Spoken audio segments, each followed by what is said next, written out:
We're going to talk about Maker's Mark and Jeweler's Marks, but before we start, I want to have a little activity. As I click through these slides, I want you to recognize, or if you know the name, say the name, or just know that you know the name. So this one, right? Nike. We have Beats Audio. BMW. This one is actually cool. BMW, it's rumor, or I'm not sure if it's real, but the logo is actually BMW was a manufacturer of airplanes back in World War II, and after World War II, the world said, sorry, BMW, you can't make those, and so they started making cars, and so you have the blue sky with the white propellers. So that's BMW. Next we have this one, Ducati, and Mercedes. Now these are all images that you can see that don't have any words, but we know what they mean because we associate that with its brand. So as we talk, we're going to talk about Jeweler's Mark or Maker's Mark. Now a Jeweler's Mark or Maker's Mark is are initials of the manufacturing firm or person stamped into that metal, gold, silver, platinum. It's also a trademark. So any jeweler will have a maker's mark where they'll stamp it so that you know I made that, or Shanko made that, or K Jewelers made that, whatever it was. So they stamp these maker's marks into them. In some countries, in Italy, they actually have a chamber of commerce and they actually regulate the type of, or you have to register and your maker's mark. Now, in other companies, we have like Chanel. Chanel is a company that's been around for a while, but you see that it's evolved over time. And so you see Chanel in the 1920s and 50s, just Chanel, and then a little cursive, and then the 3 stars, and then we move up to 71 to 80, and then Chanel 83, and then we have this one here, and that's to present day, but I'm not sure how accurate that is. But the purpose of that is actually to verify that that is their piece of jewelry. If you notice in some of these history shows like Pawn Stars or American Pickers or wherever they're getting something appraised, they verify and they say, okay, yeah, that is a style that was made in 1993 and it has the 93 maker's mark, so that's verified. Or you have that back in, if it's a style that was in the 1980s but it has the stamp for 1920, you know for a fact that it's forged and not correct. So that's one way that maker's marks have evolved and kind of keeps their product correct. Now, in France, actually, they would register it and they'd stamp it on a plate by law, and they'd create a record of these marks so that you couldn't have the same mark as someone else.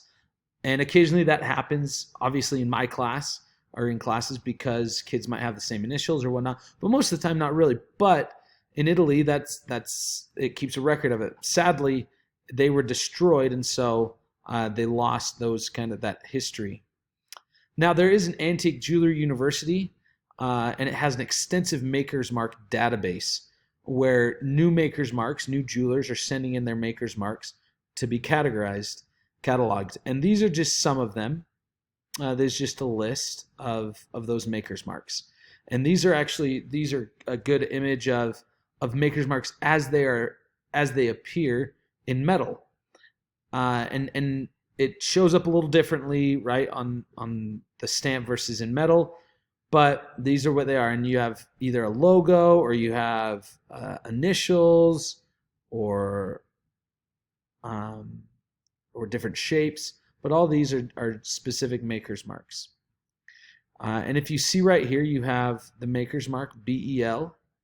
And then you have off to the side, and this is just a side note, you have the 18K, which is 18 karat gold. If it says 12K or 24K, it's 12 karat or 24 karat.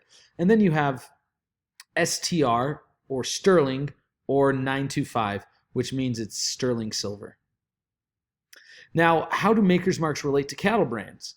Now, cattle brands are those identifying marks that are burned into the actual cattle hide. So when they take the cattle out to pasture in the spring, they have the ability to recognize, and they're all spring or whatever, they round them up, and they might be losing some, and Tommy Smith in the ranch next door down the street might have some of yours, and he can tell because of the brand that's on the side of the cow.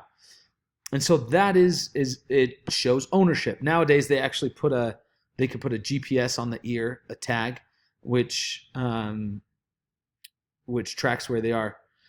But here are some examples of some cattle brands, and I actually enjoyed these ones. I like how the W and the F are sharing a part of that letter. I like these brands. They're pretty unique, and it's pretty simple. Now these I like to joke around that MB is mine. If I was a rancher, that would be my brand, MB, McCabe Allstead. Now other artists do the same thing. Potters have a stamp where they stamp their initials into their ceramics so that they know when they made it, or they know that they made that piece. And it may evolve over time, but they keep track. Okay, in this year, just like Chanel and other companies, in this year I used this stamp. In this year I used this stamp. In this year I used this logo. And these are just some of those. Some of those logos, and they're simple. They don't want to take up a lot of space. They're just on the bottom. They don't have the time, or they don't have the space to put a lot of effort or a lot of space into those. So notice that when you're making, or you're going to be designing your maker's mark, you want to make it simple, and you want to make it unique to you. Now, these are just some examples of maker's marks. But if you look at them, there's something similar about all of these. And the catch is that all of them have a shape around the letters. Okay? This one right here, if you catch it, the unique thing is that those, like the cattle brand, they share a part of the letter with the other. The R and the B, or the P and the P and the B. These ones, right, they have that border, but they also have an additional shape to it. The star, the diamond, And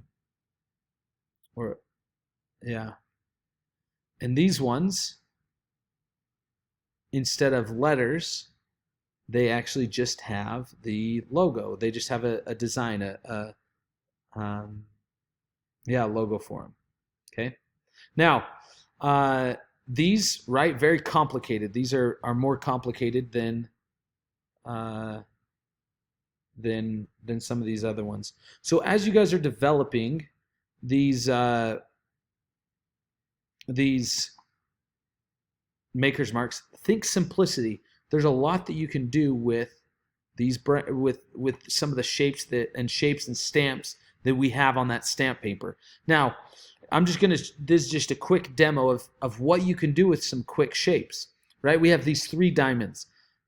Those diamonds put together create the Mitsubishi logo.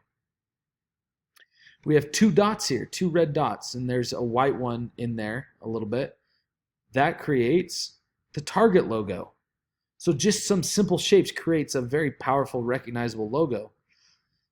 This actually is Hillary Clinton's logo when she ran for president. 2 blue stripes and a red arrow. Everyone knows this one. It's the Olympic rings. You've got Microsoft. That gold box, National Geographic's. 2, an orange and a red, which gives us MasterCard. This one's a really hard one. Maybe some some of your parents might recognize this. This is a Chrysler logo. And then the last one, very simple, Mickey Mouse. So as you guys are developing your logo or your maker's mark, think simplicity. You're going to be given, you have that stamp paper. Make sure you simplify it so that you can fit it on a ring and it's something unique to you.